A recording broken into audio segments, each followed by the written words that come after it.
بسم اللہ الرحمن الرحیم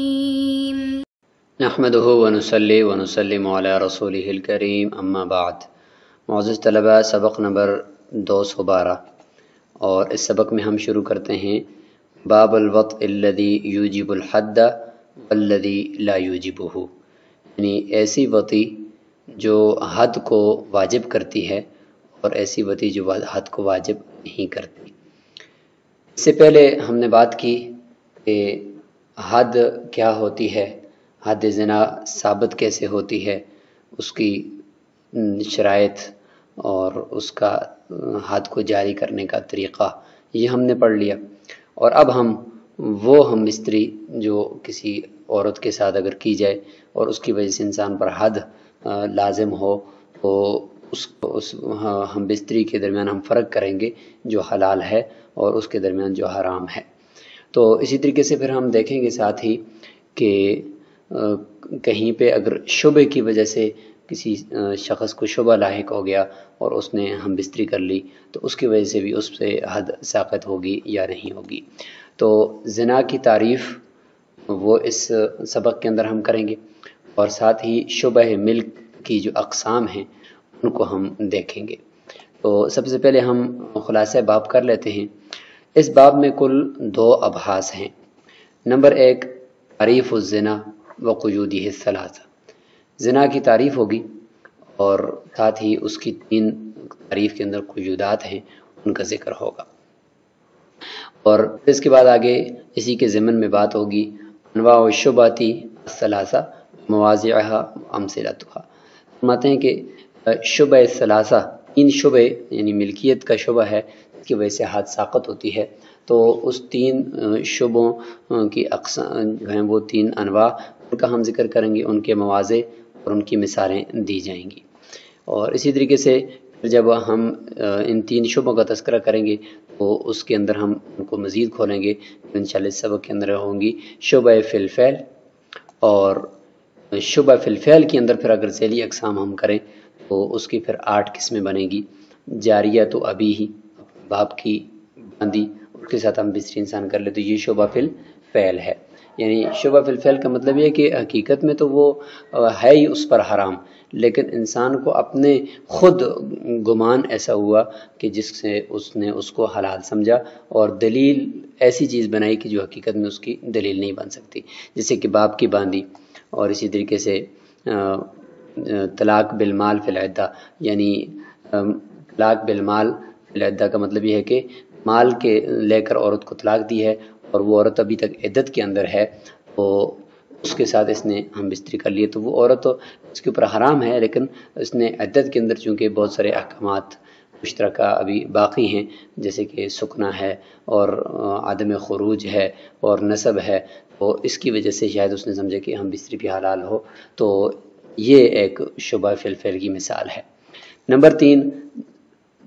ماں کی باندی،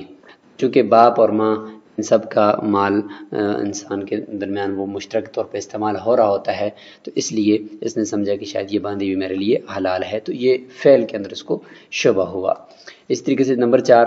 ام ولد ہے، اس کو مولا نے آزاد کیا ہے اور وہ ابھی تک عدت کے اندر ہے، تو اس دوران اس نے ہم بستری کر لی اس کے ساتھ، یہ شبہ فی الفعل ہے۔ نمبر 5 بیوی کی باندی ہے، تو اس کے ساتھ ہم بستری کر لی۔ نمبر 6 جاریت المولا، مولا کی باندی تھی، اپنے مولا کی باندی، غلام نے، اس کے ساتھ ہم بستری کر لی۔ اس طریقے سے نمبر 7 ہے کہ مطلقہ ثلاثہ فی العدہ، عدت کے اندر مطلقہ ثلاثہ، 3 طلاقیں عورت کو دی ہوئی ہیں اور وہ عدت کے اندر تھی، اس دوران اس نے اس کے ساتھ ہم بستری کر لی، اور اس کو شبہ ہوا کہ شاید چونکہ ابھی تک یہ میرے گھر میں ہے، عدت گزار رہی ہے، نسب بھی ثابت ہوتا ہے اور ساتھ ہی سکنا بھی اس نے دینا ہوتا ہے، رہائش بھی دینی ہوتی ہے، تو اس دوران اس نے سمجھا کہ شاید میرے لیے ان دونوں میں ہم بستری بھی حلال ہے۔ اور نمبر 8 یہ جاریہ مرہونہ، یہ امام محمد رحمہ اللہ کی مبسوط ہے، اس کی کتاب الحدود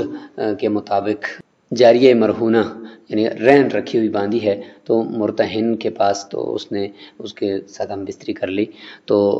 یہ شبہ فی الفعل کی مثال اس کو شامل کیا گیا ہے۔ اور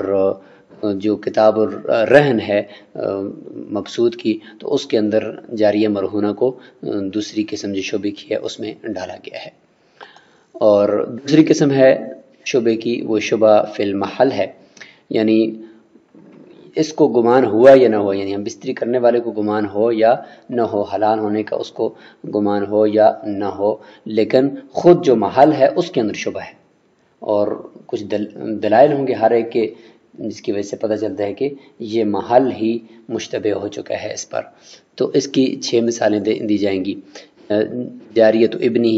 اپنے بیٹے کی باندھی، اس میں محل کے اندر شبہ ہے، اس باندھی کے اندر شبہ ہے کہ انت و مالک لابیک کا حدیث میں آتا ہے۔ اسی طریقے سے ممہورہ، یعنی ایسی باندھی جس کو مہر مقرر کیا گیا ہے اپنی بیوی کا، تو اس باندھی کے ساتھ اس نے ہم بستری کر لی۔ اور اسی طریقے سے مطلقہ بائنہ بالکنایات،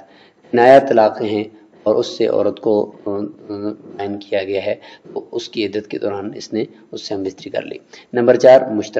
مشترکہ باندھی سے۔ نمبر 5 جاریۃ المبیعہ، یعنی فروخت کی ہوئی باندھی ہے اور بائے نے اس کے ساتھ ہم بستری کر لی، ابھی تک جو قبضہ ہے وہ نہیں ہوا تھا۔ اور نمبر 6 مثال ہے جی کہ الجاریۃ المرہونہ، یعنی وہی امام محمد رحمۃ اللہ کی کتاب الرہن جو ہے مبسوط کے اندر، اس کے مطابق اس کو شبہ فی المحل میں ڈالا گیا ہے، اور کتاب الحدود کے مطابق اس کو شبہ فی الفعل کے اندر ڈالا گیا ہے۔ محل اور فعل میں فرق بھی انشاءاللہ کتاب کے اندر آ رہا ہے۔ تیسری قسم ہے شبہ کی، وہ شبہ فی العقد ہے، یعنی ایسی عورت کے ساتھ عقد نکاح کر دیا تو عورت اس کے اوپر حرام ہے، تو اس کو اپنی بیوی بنا لی اور اس کے ساتھ ہم بستری کر لی، تو اس کو کہتے ہیں الشبہۃ فی العقد۔ تو یہ پورے اس باب کے اندر یہ ایک بحث ہے، تعریف الزنا اور اس کی 3 قیودات، اور اس کے ضمن میں یہ ساری بحث 3 شبوں کی اقسام، اور پھر شبہ فی الفعل اور شبہ فی المحل کی اقسام، اور اسی طریقے سے پھر شبہ فی العقد۔ اور دوسری بحث اسی تعریف الزنا کے اندر ایک اور بات بھی ذکر کی جائے گی، اور وہ ہے غیر کی باندھی کے ساتھ ہم بستری کرنی ہے، ان کے علاوہ کسی اجنبی شخص کی باندھی سے ہم بستری کرنے کا حکم ذکر کیا جائے گا۔ اور اس پورے باب کے اندر دوسری بحث جو ہوگی وہ یہ ہوگی کہ زنا کی جو حد ہے اس کو قائم کرنے کی 7 شرائط ذکر کی جائیں گی۔ تو یہ ایک طویل باب ہے، تو انشاءاللہ اس پورے طویل باب کے اندر ہم یہ پڑھیں گے۔ فی الحال ہم صرف یہ خلاصہ آپ کے سامنے رکھ رہے ہیں، اور انشاءاللہ اگلے اسباق کے اندر ان میں سے ہر ایک کو الگ الگ بھی ہم ذکر کریں گے، اور الگ الگ بھی تفصیل کے ساتھ ہم ان کو دیکھیں گے۔ باب الوطء الذی یوجب الحد والذی لا یوجبہ، ایسی وطی کا بیان جو حد کو لازم کرتی ہے اور اس کا بیان جو حد کو لازم نہیں کرتی۔ قال الوطء الموجب للحد هو الزنا وأنه في عرف الشرع واللسان وطء الرجل المرأة في القبل في غير الملك وشبهة الملك، لأنه فعل محظور والحرمة على الإطلاق عند التعري عن الملك وشبهته، يؤيد ذلك قوله عليه السلام ادرأوا الحدود بالشبهات۔ ثم شبهة نوعان، شبهة في الفعل تسمى شبهة اشتباه، وشبهة في المحل تسمى شبهة حكمية۔ الأولى تتحقق في حق من اشتبه عليه لأن معناه أن يظن غير الدليل دليلا، ولا بد من الظن ليتحقق الاشتباه، والثانية تتحقق لقيام الدليل النافي للحرمة في ذاته، ولا تتوقف على ظن الجاني واعتقاده، والحد يسقط بالنوعين لإطلاق الحديث، والنسب يثبت في الثانية إذا ادعى الولد، ولا يثبت في الأولى وإن ادعاه، لأن الفعل تمحض زنا في الأولى، وإنما يسقط الحد لأمر راجع إليه وهو اشتباه الأمر عليه ولم يتمحض في الثانية۔ فرماتے ہیں کہ حد کو لازم کرنے والی وطی جو ہے وہ زنا ہے، اور اب زنا کی تعریف کریں گے تو اس کے بعد اس کی مزید اس تعریف کی جو قیودات ہوں گی اس کی وضاحت پھر آگے آ رہی ہے۔ فرماتے ہیں کہ جو حد کو لازم کرنے والی ہم بستری ہے وہ محض صرف زنا ہے۔ زنا کسے کہتے ہیں؟ فرماتے ہیں شریعت کے عرف میں اور اہل لغت کے عرف میں زنا کہتے ہیں کہ کسی شخص کا کسی عورت کے ساتھ ہم بستری کرنا۔ تو ایک تو سب سے پہلی قید ہے وہ یہ ہے کہ عورت ہو، کوئی مرد نہ ہو۔ فی القبولی، یہ دوسری قید ہے اس کے اندر، وہ یہ ہے کہ قبول کے اندر کی جائے، نہ کہ کسی اور جگہ پر۔ اور فی غیر الملک و شبہۃ الملک، یہ تیسری ہے کہ ملکیت اور شبہ ملکیت سے وہ خالی ہو، تو ایسی عورت بالکل اجنبی عورت ہو جس کے اندر نہ ملکیت ہو اور نہ ملکیت کا کوئی شبہ ہو، تو اس کے ساتھ ہم بستری کریں تو اس کو زنا کہتے ہیں۔ فرماتے ہیں کہ شبہ ملک اور غیر ملک میں ہم بستری کریں تو تب یہ زنا ہے۔ تو فرماتے ہیں کہ اس کی دلیل کیا ہے اور اس کی علت کیا ہے؟ فرماتے ہیں کہ اس کی علت یہ ہے کہ لأنه فعل محظور، کیونکہ یہ اجنبی عورت کے ساتھ ہم بستری کرنا یہ ایک ممنوع فعل ہے، اور حرمت جو ہے وہ کامل طور پر تب ہی ہوتی ہے کہ جب ملکیت سے اور شبہ ملکیت سے عاری ہو، یعنی خالی ہو۔ تو جب ان سب چیزوں سے خالی ہوگی تو وہی حرمت کامل کہلائے گی اور وہی زنا کہلائے گی۔ یؤید ذلک قول علیہ السلام، فرماتے ہیں کہ اس بات کو، یعنی حرمت کامل تب ہوتی ہے جب وہ ملکیت یا شبہ ملکیت سے خالی ہو، اس بات کو رسول اللہ صلی اللہ علیہ وسلم کا یہ فرمان مضبوط کرتا ہے کہ ادرأ الحدود بالشبہات، کہ معمولی شبہ سے بھی حد کو ساقط کر دو۔ اس کا مطلب یہ ہوا کہ جب معمولی شبہ سے بھی حد ساقط ہو جاتی ہے تو اس کا مطلب یہ کہ اگر شبہ ملک پایا جائے گا تو زنا ثابت نہیں ہوگا، یعنی حرمت کاملہ نہیں ہوگی، اسی وجہ سے پھر حد بھی ساقط ہو جائے گی۔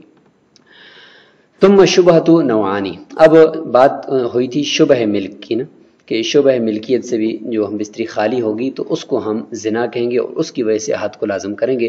اب شبہ ملک کیا ہے؟ ملکیت تو واضح ہے کہ اپنی ملکی ہو تو یعنی اپنی باندھی ہو، لیکن شبہ ملک کسے کہیں گے؟ فرماتے اس کی دو قسمیں ہیں، ایک ہے شبہۃ فی الفعل، ایک شبہ فی الفعل ہے، اس کو شبہ اشتباہ بھی کہتے ہیں، کہ محل تو حرام ہے قطعی طور پر، یقینی طور پر، لیکن جو ہم بستری کرنے والا ہے اس کو شبہ ہوا ہے۔ اور دوسری قسم ہے شبہۃ فی المحل، محل کے اندر شبہ ہے، وہ محل ہی ہے، اس کے بارے میں ایسی دلیل پائی جاتی ہے جس سے اس میں شبہ آ گیا ہے، اور اس کو شبہ حکمیہ کہتے ہیں۔ پہلی قسم جو شبہ اشتباہ ہے، فرماتے ہیں کہ یہ اس شخص کے حق میں ثابت ہوتی ہے جس کو خود اشتباہ ہو گیا ہو، جس کو خود گمان ہو گیا ہو اپنے اس فعل کو حلال سمجھنے کا، کہ یہ بستری اس کے ساتھ شاید میری حلال ہے۔ اگر وہ اس کو حرام سمجھے تو پھر اس کو حد لگے گی۔ یہ اس وقت ہے کہ جب اس کو وہ حلال سمجھ رہا ہے، اس کو اشتباہ ہی ہوا ہے، ورنہ حقیقت میں تو وہ فعل حرام ہے۔ تو فرماتے ہیں کہ اس شخص کے حق میں یہ ثابت ہوگی پہلی قسم جس کو اشتباہ ہوا ہے، اس لیے کہ اس کا معنی ہے، یعنی پہلی قسم جو شبہ اشتباہ ہے اس کا معنی ہے کہ اس شخص نے غیر دلیل کو دلیل بنا دیا۔ مثلا اپنے باپ کی، اپنی بیوی کی باندھی کے ساتھ اس نے بستری کر لی، اور یہ سمجھا کہ بیوی جس طرح میری خدمت کرتی ہے اس کی باندھی بھی میری خدمت کرتی ہے، تو جس طرح اور خدمتیں ہیں تو شاید یہ وطی بھی ایک خدمت ہے، تو اس نے یہ سمجھ کر اس کو، حالانکہ یہ دلیل نہیں تھی اس کے حلال ہونے کی، لیکن اس کو اس نے دلیل بنا دیا، تو یہ ہے اشتباہ۔ اس کو اشتباہ ہو گیا کہ غیر دلیل کو دلیل بنا دیا وطی کے حلال ہونے کی۔ ماتے ہیں کہ زن اس کا یہاں پر شبہ فی الفعل کے اندر خود ہم بستری کرنے والے کا، زانی کا زن ہونا، زن غالب ہونا ضروری ہے تاکہ اشتباہ متحقق ہو جائے، کیونکہ یہاں پر دار و مدار اس کے اشتباہ پر، اگر اس کو اشتباہ ہوا ہے تو ہم اس سے حد ساقط کریں گے، اگر اس کو اشتباہ نہیں ہوا، یہ حرام سمجھتے ہوئے کر رہا تھا، تو پھر اس صورت کے اندر شبہ فی الفعل میں اس کے اوپر حد جاری ہوگی۔ اور دوسری قسم ہے شبہ فی المحل، کہ محل کے اندر شبہ ہے، شبہ حکمیہ جسے کہتے ہیں، تو فرماتے ہیں کہ یہ ثابت ہوتی ہے اس دلیل کے قائم ہونے کی وجہ سے جو دلیل حرمت کی نفی کرتی ہے خود فی ذات ہی، اپنی ذات کے اعتبار سے، یعنی فی ذات ہی جو حرمت کی نفی کرنے والی دلیل اس محل کے اندر پائی جاتی ہے، جس کی وجہ سے وہ محل مشتبہ ہو چکا ہے۔ لا تتوقف على ظن الجانی واعتقادہ، فرماتے ہیں کہ جنایت کرنے والا جو ہے اس کے ظن اور اس کے اعتقاد کے اوپر یہ موقوف نہیں ہے، خود محل مشتبہ ہے۔ فرماتے ہیں کہ حد تو بہرحال دونوں انواع سے ساقط ہو جائے گی، شبہ فی الفعل ہو یا شبہ فی المحل ہو، لاطلاق الحدیث، کیونکہ حدیث مطلق ہے کہ ادرؤ الحدود شبہات۔ نسب یثبت فی الثانیۃ اذا ادعى الولد ولا یثبت فی الاولی وان ادعاه۔ فرماتے ہیں کہ جہاں تک بات نسب کی ہے تو ہم مستری سے اگر کوئی بچہ پیدا ہوا تو پہلی قسم سے تو نسب ثابت نہیں ہوگا، لیکن دوسری جو قسم ہے اس سے نسب ثابت ہو جائے گا، بشرطے کہ یہ زانی اس بچے کا دعویٰ کر لے، یعنی نسب کا دعویٰ کر لے۔ اور پہلی قسم جو شبہ فی الفعل ہے اس میں نسب ثابت نہیں ہوگا اگرچہ وہ دعویٰ بھی کرے، کیونکہ حقیقت میں وہ محل حرام ہے، اس کو صرف ایک اشتباہ ہوا تھا۔ لأن الفعل تمحض زنا فی الاولی، کیونکہ پہلی قسم میں تو خالص طور پر یہ بدکاری ہے، اور حد ہم نے اس سے ساقط کی ہے وہ اس وجہ سے جو اس کی طرف راجع ہو رہا ہے، اور وہ کیا ہے کہ معاملے کا اس کے اوپر مشتبہ ہو جانا، ورنہ تو اس کے اوپر حد لگنی تھی۔ اور دوسرے معاملے کے اندر اگر دوسری قسم دیکھی جائے شبہ فی المحل، تو اس کے اندر وہ زنا خالص طور پر یہ زنا نہیں ہے، بلکہ محل کے اندر شبہ ہونے کی وجہ سے، جیسے کہ بیٹی کی باندھی ہے یا دوسری جو 6 مثالیں ہم نے پڑھی ہیں، تو اس کی وجہ سے وہ کامل طور پر یا خالص طور پر اس کو ہم زنا نہیں کہیں گے، بلکہ ایک مشتبہ معاملہ کہیں گے، تو اس وجہ سے وہاں پہ اگر وہ دعویٰ کرتا ہے تو نسب ثابت ہو جائے گا۔ تو یہاں تک مختصراً ہم نے یہ سمجھ لیا کہ زنا کی تعریف کیا ہے، اور اس میں 3 قیودات، اور پھر اس میں جو شبہ ملک ہے اس کا حکم، اور شبہ ملک کی اقسام۔ اب شبہ ملک 8 جگہوں پر جو ہم نے مائنڈ میپ کے اندر پڑھ لیا، بس وہ اس کی یہ آگے مثالیں ہیں، اور پھر ہر ایک کو انشاءاللہ آگے تفصیل کے ساتھ بھی ہم دیکھیں گے۔ تو اگلے سبق سے ہم انشاءاللہ فشبہۃ الفعل فی ثمانیۃ مواضع سے شروع کریں گے۔ السلام علیکم ورحمۃ اللہ۔